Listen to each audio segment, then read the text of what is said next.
Thank you, Mr. President. As we've been discussing, along with the new health reform enactment comes many other considerations, our federal budget being one of them, and it's a major one. If we cannot sustain or pay for this new act, then we will be worse off implementing it than if we did not implement it.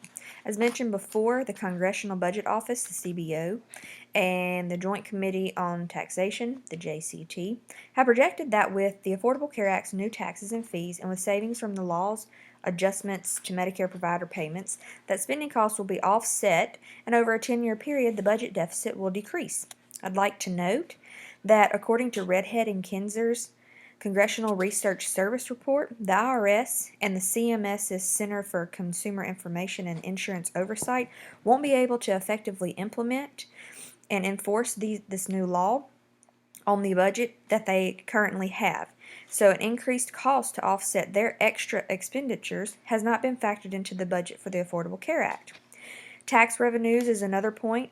Research according to Holtz, Eichen, and Ramlett in their analysis of the health reform states that effort to keep taxes at the 18% of the GDP will only generate debt alongside the ACA and not revenue.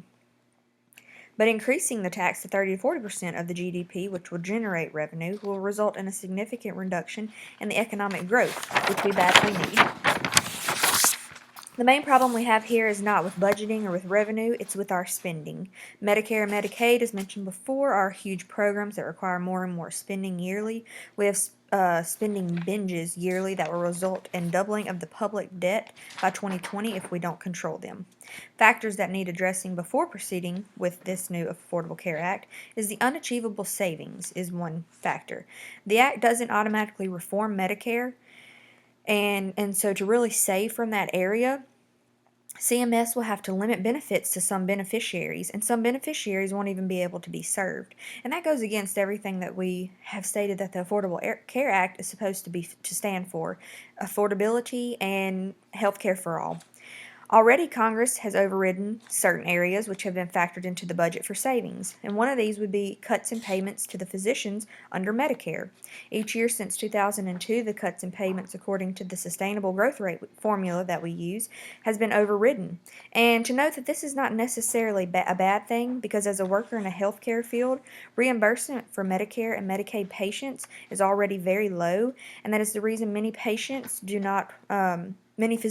not want to treat patients with Medicare or Medicaid, or they limit their pool of patients, knowing that their reimbursement will not be very high.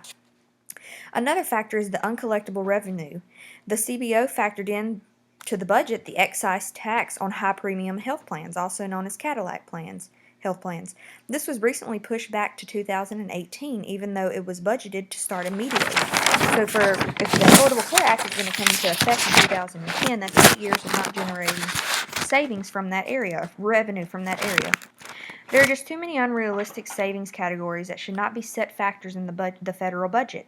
But if we remove those areas, it will show that the real potential the federal budget has is not to decrease the deficit over 10 years, but it will significantly increase the deficit. And most of the facts point towards the deficit increasing by implementing the Affordable Care Act. Though everyone agrees that we need a health reform, just maybe this Affordable Care Act needs to be revised a little and the budget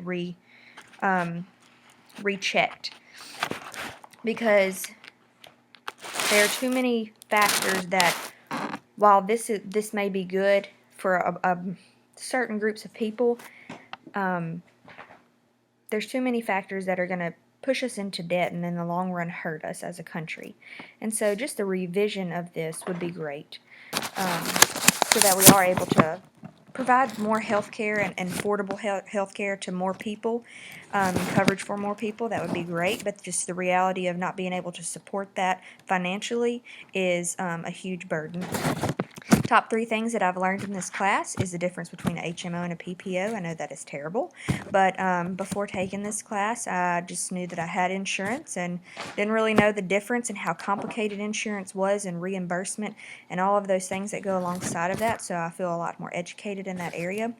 Also, the reimbursement for Medicaid and Medicare was a huge thing to me. I did not realize that physicians and nurse practitioners, the reimbursement for them is very low, and it's very hard for some of these patients to get in to physicians they want to see without being denied, because physicians don't want to take on a ton of Medicare and Medicaid patients knowing that they won't be because a lot of times these patients, especially Medicare patients, are very complicated, and knowing that you're not going to be reimbursed in return for that.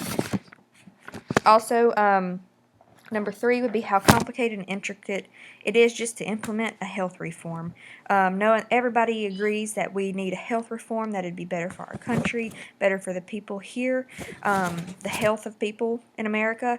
But just so, after watching these videos, just so many things to consider, such as different groups of people and their needs, the federal budget, taxes, insurance reform. I mean, there's just so many little details that need to be, that are affected by this, that you can't just throw up a health reform and implement it. And so with all of this, I won't be so quick to judge a new policy or a new health reform or changes made in healthcare so quickly, just knowing how hard it is to get these things established and implemented and how costly it is. Will be more knowledgeable and willing to help in decision making in the healthcare area, whether it's through a policy or just any changes, and also an education of people who were like me before, who didn't have much knowledge in these areas, although I still am very uneducated in a lot of areas. But maybe in these areas I could explain to them better, to save a lot of frustration and just to help them in not being as uneducated.